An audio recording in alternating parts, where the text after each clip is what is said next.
Subscribe now and press the bell icon. Never miss an update.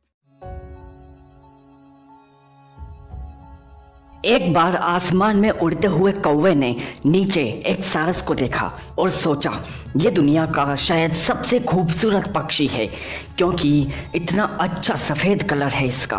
उसने सोचा कि मैं सारस के पास जाता हूँ और इससे पूछता हूँ कि तुम तो दुनिया के सबसे खूबसूरत पक्षी हो, तुम्हें कैसा लगता है, तुम तो सबसे खुश पक्षी होगे। वो नीचे की ओर गया और सारस के पास पहुँचा। नीचे जाकर सारस के सामने गया और उससे कहा कि तुम तो दुनिया के सबसे खुश नसीब, सबसे खुश पक्षी होगे, क्योंकि तुम्हारा कलर तो पूरा सफ़ेद है, कितना अच्छा लगता है। सारस ने उसकी ओर देखा और कहा, नहीं भाई, मैं दुनिया का सबसे खुश पक्षी नहीं हूँ, ना ही सबसे खूबसूरत पक्षी हूँ।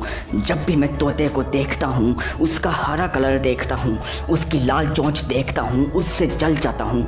और सच ये है कि सबसे खूबसूरत पक्षी मैं नहीं, सबसे खूबसूरत पक्षी तोता है, सबसे खुश पक्षी तोता है।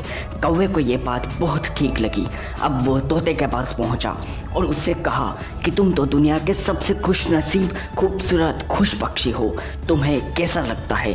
तोते ने उसकी ओर देखा और कहा, नहीं भाई, ना तो मैं सबसे खूबसूरत पक्षी हूँ और ना ही खुश हूँ, क्योंकि जब भी मैं मोर को देखता हूँ, उसकी खूबसूरती को देखता हूँ, उसके इतने सारे कलर्स को देखता हूँ तो मैं जल जाता हूँ।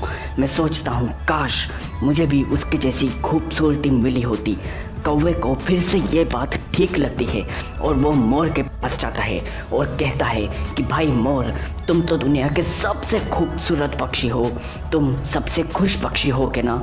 मोर दर्द भरी निगाहों से कौवे की ओर देखता है और कहता है, नहीं भाई, ईश्वर ने मुझे खूबसूरत तो बनाया, लेकिन इसी खूबसूरती के कारण लोग मुझे पकड़ लेते हैं और पिंजरे में बंद कर देते हैं या फिर मेरी हत्या कर देते हैं। और हर समय मैं आसमान में उड़ते हुए कौवे को देखकर यही सोचता हूँ कि काश मुझे ईश्वर ने कौवा बनाया होता, ताकि मैं खुलकर आसमान में उड़ तो पाता।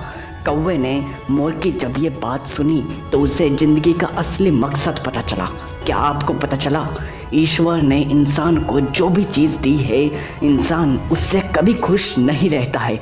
वो सामने वालों की चीज़ों को देखता है और हमेशा दुखी होता है, लेकिन उसे ये बात नहीं पता कि उन चीज़ों के लिए उन लोगों को कितना सेक्रीफाइस करना पड़ता है। यदि उस त्याग के लिए तैयार हो तो आगे बढ़ो, कामयाबी तुम्हारा रास्ता देख रही है। यदि बात समझ में आई हो तो फैला दो आग की तरह। अगले वीडियो में फिर मिलते हैं। Signing off.